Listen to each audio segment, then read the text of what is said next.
Compound words in English. الكلمات المركبة في اللغة الإنجليزية. إيه هي الكلمات المركبة؟ Compound words are two words or more put together to form a new word with a new meaning. هما كلمتين أو أكتر بيكونوا مع بعض ويكونوا كلمة جديدة بمعنى جديد. The form. الكلمات المركبة ليها 3 أشكال. Number 1 closed. بيكون مفيش مسافة بين الكلمات اللي بتتكون منها الكلمة المركبة زي كلمة football. Number 2 open. وهنا بيكون في مسافة بين الكلمات اللي بتتكون منها الكلمة المركبة زي كلمة coffee shop.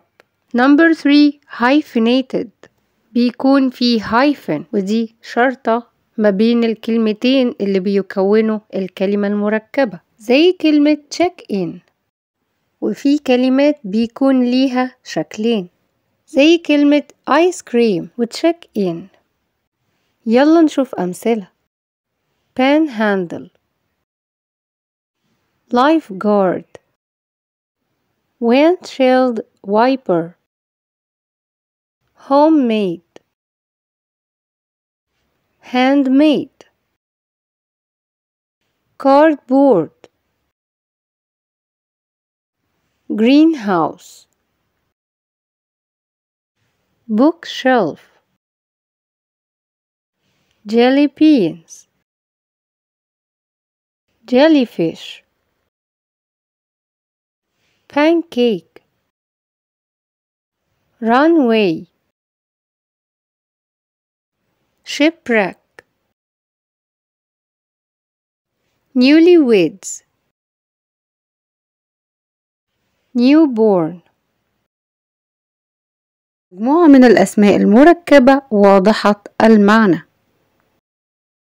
waterfall, sunglasses, handbag,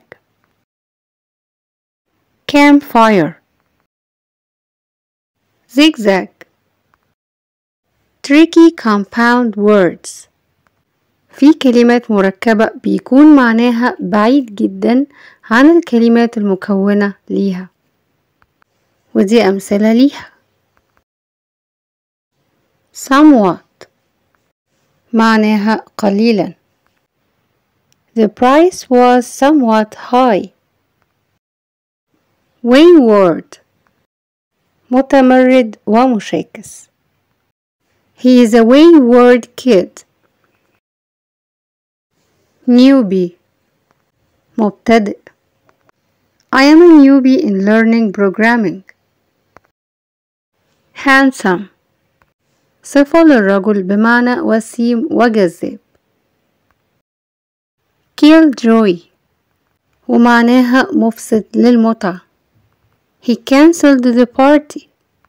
He is a killjoy. Thank you for watching. أتمنى نكون استفدنا. Thank you and bye for now.